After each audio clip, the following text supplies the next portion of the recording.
Welcome back to my channel guys. সম্ভবত বর্তমানে আপনাদেরকে যদি আমি দেখাই, রাত 1টা বাজবে, প্রায় রাত 1টা কাছাকাছি। আমি এখনই আবার আমি বাজার থেকে এলাম, যাচ্ছি বাড়ি। 1টা বাজে, একদম নিঃশব্দ, পুরো এলাকা নিঃশব্দ আমাদের। তবে আমি 2-1টা ভিডিও করব।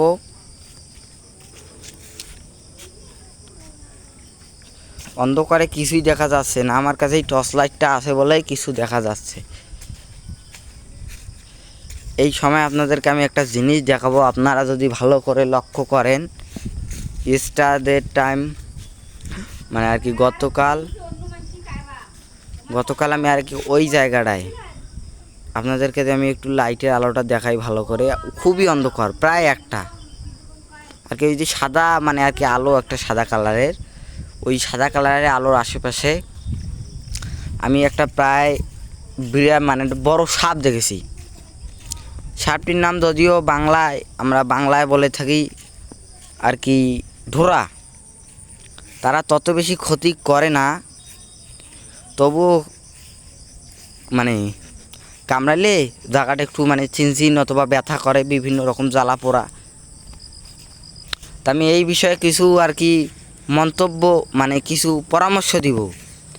ওই যে দেখুন, আপনাদের যদি আমি স্পষ্টভাবে দেখাই, এই যে এগুলোর আশেপাশে। তা আপনাদেরকে আমি কিছু পরামর্শ দিব, তা হচ্ছে যে আপনাদের যদি কোনোদিনও যদি ভুল করিও এই সাপ আর কি কামড় মারে, তাহলে ভুল করিও ওই জায়গাটা আর কি ব্লেড দিয়া কেটে দিবেন না অথবা বেঁধে দিবেন না। তাতে আপনার হয় কি, আপনার যে রক্তটা চলাচল, রক্তনালীটা চাপ পড়ে, রক্তের দিকে চাপ পড়ে এবং আস্তে আস্তে আপনাদের নিঃশ্বাস নিতে সমস্যা হয়। এই কারণে আমি একটা কথাই বলবো, যে সেটা হচ্ছে আপনাদের যদি এই ঢোরা জাতীয় সাপ, ঢোরা, পাঞ্চে, উপচর জাতীয় যে সাপগুলো আর কি 2 জায়গায় বসবাস করে, জলে এবং ডাঙ্গায়, জলে এবং ডাঙ্গায় 2 জায়গায় যে সাপগুলো বাস করে, সেই উপচর সাপগুলোর বিষয়ে একটা কথাই বলবো, কখনো যদি কামড় মারে, রাতে এইরকম করে পথ দিয়ে চলাচল করতেছেন, দেখবেন না যে আপনারা আশেপাশে আর কি বুঝতেও পারবেন না যে আপনার কোথা থেকে সাপ এসে একটা কামড় মেরে চলে যাবে। এই জায়গাগুলো কিন্তু সাপ বেশি থাকে, যদিও আমি এই জায়গাগুলো আসি না, দেখানোর জন্যে চলে এলাম। এই যে এই এই জায়গাগুলোয় সাপ বেশি থাকে। আমার হয়তো ক্যামেরার সমস্যা বলে তত কিছু দেখাতে পারছি না। আমি কিছুক্ষণ আগেও একটা সাপ দেখেছি, তবে আমি তার কোনো ক্ষতি করি না। এই যে টর্চ লাইটটার জন্যে ভিডিও ক্লিয়ার দেখা যায়, আর বেশি কিছু না। এই যে জঙ্গল, এটা একটা অবশ্য লেবুর গাছ। আশেপাশে আমার আমি যে জায়গায় বর্তমানে আছি, তার আশেপাশে মনে হয় 5 কিলোমিটারেও কোনো বাড়ি নেই। আপনাদের হয়তো সমস্যা হচ্ছে দেখতে, তাও একটু কষ্ট হবে। আমরা আর কি মেন কথায় চলে আসি। আপনাদের যদি এই সাপ কামড়ায়, একটা মলম আছে, নাম হচ্ছে তার ফোনাবিল, দাম 70 থেকে 80 টাকা নেবে। এইটা নিয়ে একটু মাখবেন। মাখার পর আপনারা যদি পারেন দ্রুত সরকারি সদর দপ্তর হাসপাতালে চলে যাবেন। অবশ্যই অ্যান্টিভেনাম দিবে না, কিছু মেডিসিন দিবে। এই যে আমার ভাগ্যক্রমে আপনাদের একটা জিনিস দেখাইতে আমার ভাগ্য হয়ে গেল।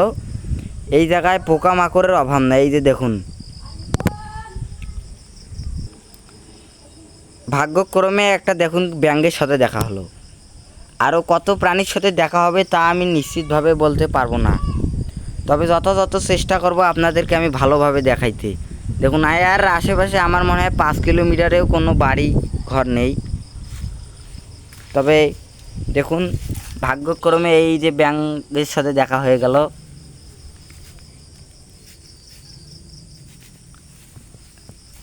অবশ্য ব্যাঙটাকে কোনো ডিস্টার্ব করা যাবে না, কারণ এই যে দেখুন, সে এখন পালিয়ে যাবে। এই যে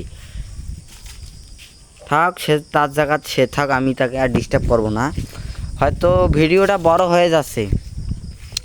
আশেপাশে যদি আপনাদেরকে আমি ঘুরে দেখাই ভালোভাবে ফ্রেশভাবে, এমনিতেই আপনি দুই একটা আর কি পশু পাখি দেখতে পারবেন। অতএব ওই ফোনাবিল মলমটা মেখে আপনারা দ্রুত চেষ্টা করবেন ডাক্তারের কাছে যেতে। তারা আপনাকে কিছু ওষুধ সামগ্রী দেবে অথবা কিছু ভ্যাকসিনও দিতে পারে, তার মাধ্যমে ইনশাল্লাহ সুস্থ হয়ে যাবেন। আশা করি আমার এই ভিডিও থেকে আপনারা কিছু হলেও শিখতে পেরেছেন। Bye bye. আমার নতুন চ্যানেল বন্ধুরা সবাই একটু সাপোর্ট করবেন ইনশাল্লাহ।